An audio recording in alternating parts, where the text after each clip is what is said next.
What's good, YouTube? Welcome back to the farm. So I'm gonna be installing the tow hitch on the Chevy Express 2005 3500. Let's get it, man. I'm waiting for the hair time. I'm gonna get up under here and basically just attach it.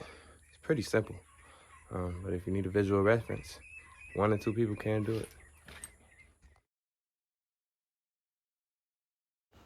Okay, I recommend you do this part with somebody just because holding it up with my body was not the easiest and you'll bend it if you don't do it the right way. I had to do it a little weird and hold it with my knee. So yeah, just make sure you got somebody with you. These things are 600 pounds plus, so don't get crushed.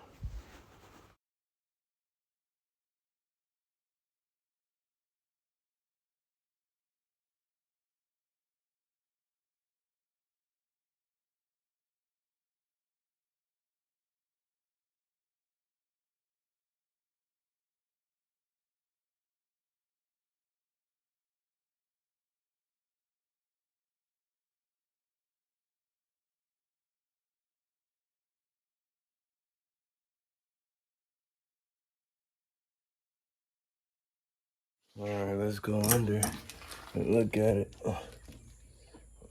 3 on each side. Whew. Now we are ready to tow.